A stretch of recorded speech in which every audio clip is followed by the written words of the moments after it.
Hi, welcome to Freedom Farms. My name is Matt, and this is the barn rebuild 2022 version. I got it all down last year, and then that trailer over there, it got snowed in after I got it in back up here from the demolition site. And now I'm unloading. I was gonna unload a month ago, but I had to get that garden in over there.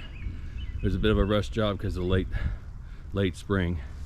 But I only got three plantings of sweet corn left, and that should do it.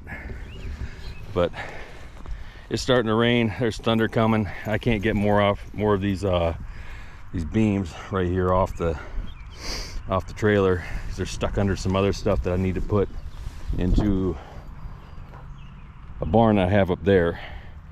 That way they'll stay a little drier, even though they got a little saturated with snow melt. That's okay.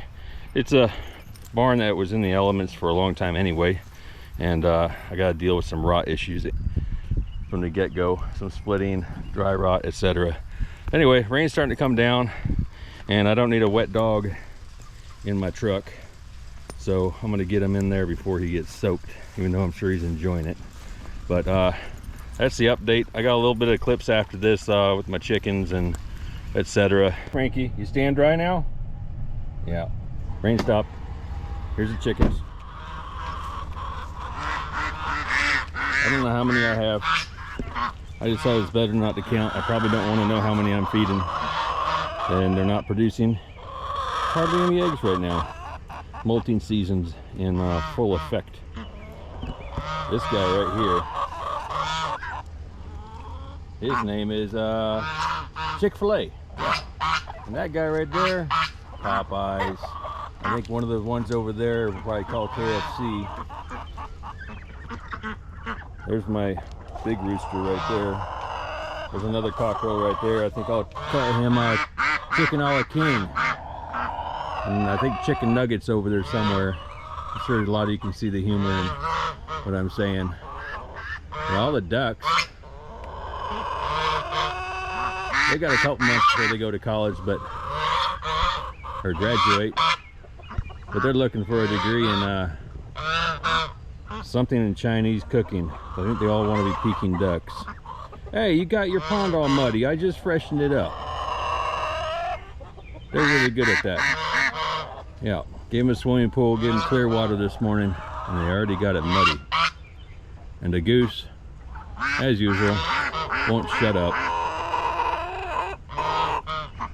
Hey, who are you? Huh? Did you lay your egg today? I don't think so. I only got 4. Yeah. Anyway, there you go, folks. That's not all the chickens. Back in the coop there's probably another 25 or so. And probably, I think around 45, anywhere from 1 week or, well, 2 weeks to 4 weeks chicks in the brooder in there. So egg season should be looking good here in a few months. Not to mention the other brooder in the basement, I got three goslings and 10 Americanas. All of these here are just dark Brahmas. And a white Chinese goose.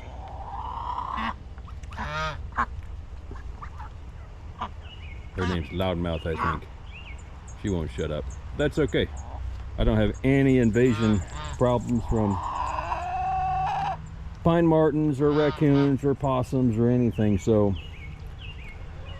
she will not see the stew pot anytime soon. She's doing the right thing. Okay, folks. I'm sure some of you guys are probably wondering if I'm actually insane enough to put this barn back together. Yes, that's true. I am very much insane enough to do it. But I had a couple questions. People want to know what exactly I'm going to do with these beams here. Well, I'm going to use them. I'm not going to use all the wood. You can see on the trailer there's quite a bit of other kinds of wood that I'm probably not going to use, because I want to build a stronger barn than what it was before. But these beams are really important. Some of them came down and had a few cracking issues. Well, it's old wood. Estimate is probably around 100 years old. I'm not sure, but that's kind of the estimate based off a few markings we found on the boards. So I've got to go through all of these beams, and this is not all of them either. There's still a few more in the trailer that I got to get out from under the other wood that I need to put in the other barn. Got a few more on the ground over there, and I got, I think, around 10 halves that were actually snapped in half. Well, almost snapped in half. They were snapped right here. I can't see what the camera's doing.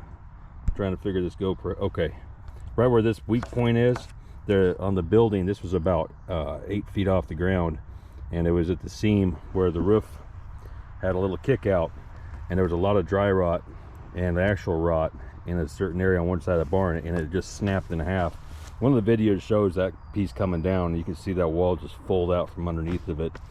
I don't know which video it is, but so the plan is I'm going to go through all of these. I'm going to get my pneumatic hammer, my pneumatic nail remover out. I'm not sure how well that's going to work. I'm going to take a board home today and test it. The thing is made in China, so it might work for a little while, and then it might just explode, but we'll find out. So I got to pull all those out.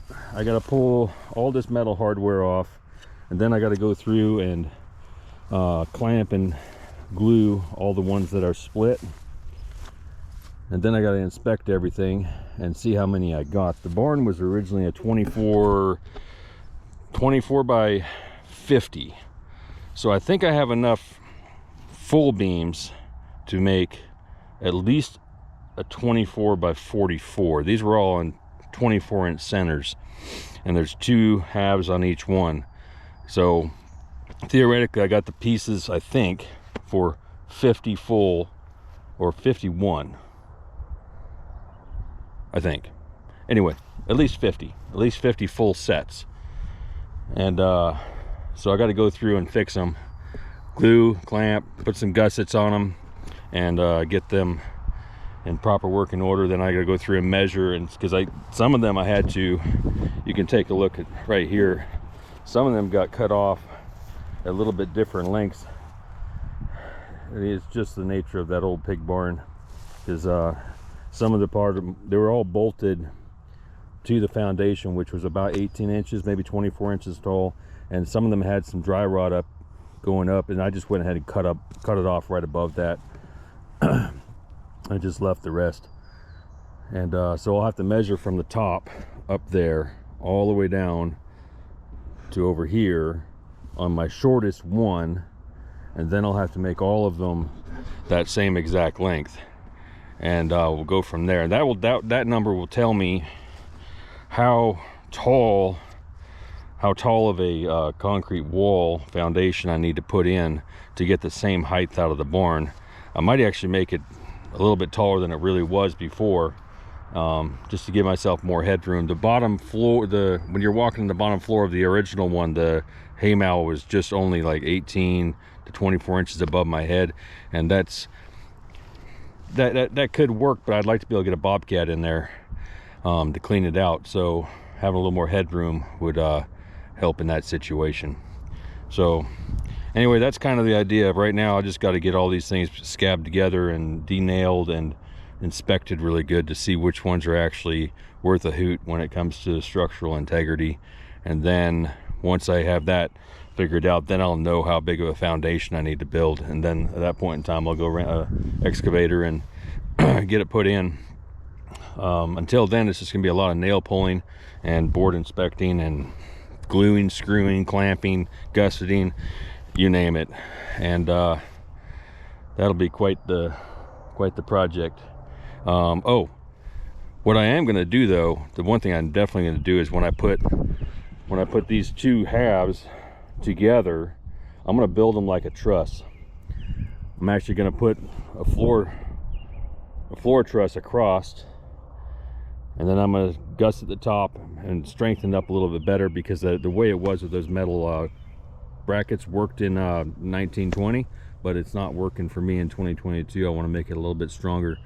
And then that way, when they're all built and set up like trusses, all I have to do is get some help to get the first 2 or 3 flipped up, and then I can easily flip the rest of them up one at a time, and I can save myself on a little bit of labor there, even though I probably should pay for some labor a little bit. My backbone is not liking what I did this morning already, but it's okay. I'll get a barn out of it, and the gracious gentleman who gave me this barn, you're probably watching this video. I gotta thank you again, Rodney. Thank you again, Rodney. It's much appreciated. It's gonna be one heck of a project, but we're gonna get her done. We'll have a good barn for the chickens and whatever other livestock I decide to get, and yeah, it'll be all right. I'm gonna go over here and show you the broilers.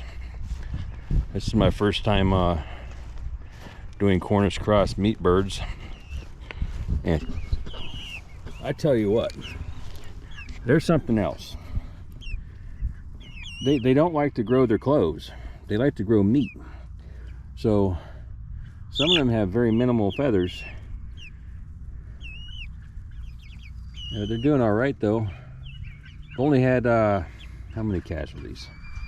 3 casualties, and only 2 of them were prior to them even getting into this chicken tractor. One of them was a few days ago in here, and you got to watch these birds. You get a dead one, get it out of there quick, because these little guys are cannibals, and they will eat their own, because they run out of grass really quick. They've only been, what, it's about 3 hours that I moved them onto this new spot, and they're already pulling out this quack grass by the roots. Cleaned up most of their scratch greens and corn, and that I gave them half a bucket of tomato trimmings, lettuce trimmings, and other food waste nonsense, and that's mostly gone already. But it's ridiculous. These guys just eat everything. You put food in there in front of them all day long, they will eat all day long until they keel over and die, basically. So I only put food in front of them for about 12 hours. That seems to be working. But here's what they did yesterday. They just cleared it, except for that one spot where their water pan was. That was the day before that, day before that, and you look all the way up the hill there, you can see it's starting to grow back pretty good. So they're getting a good diet. I don't think they'll be the biggest chickens I harvest, but they're going to freezer camp first full week of June, along with Chick-fil-A, Chicken a la King, Popeye, KFC, and all the other birds up there in the other run.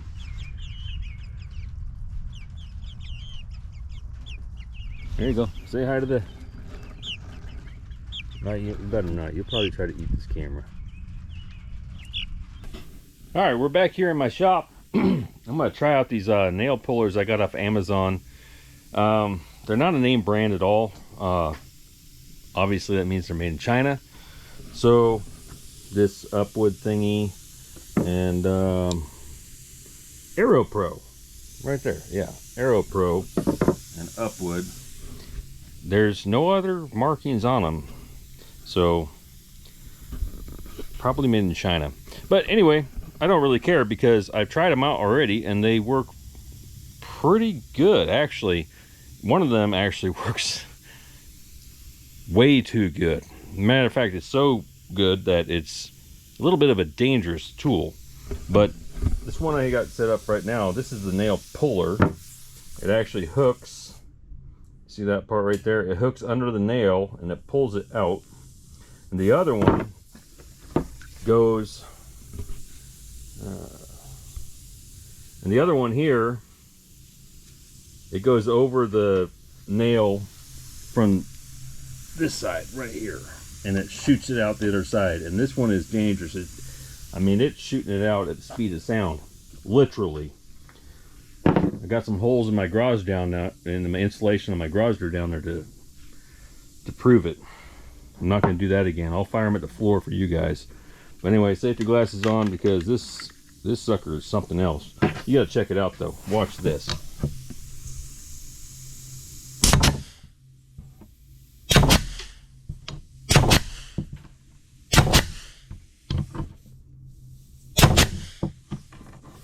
I don't know if it'll get that. Oh, it might.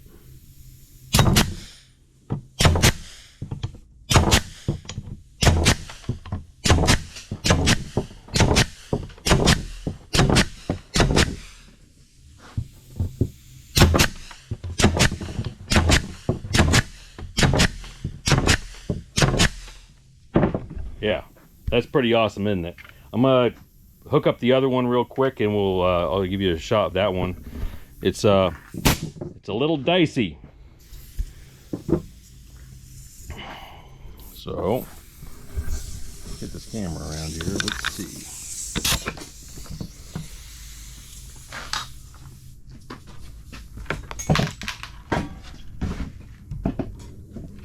Got 3 nails here. Let me straighten this one up a little bit. Get that one straight somewhat. This one should still go. I'll knock those out with this tool. Goes right over the end of the nail. It's got a little piston in there that fires it out at the speed of sound. Yeah, it ricocheted off the ceiling. That one ricocheted off of probably the vending machine. I don't know. Let's see. Let's get a shot underneath.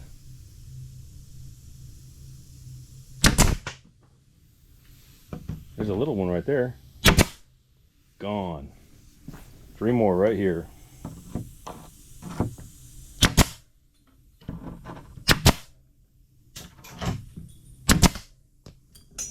Out of there. Get a couple more.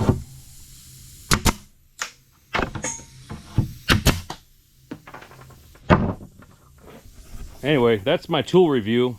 Not really a review, because these people don't sponsor me.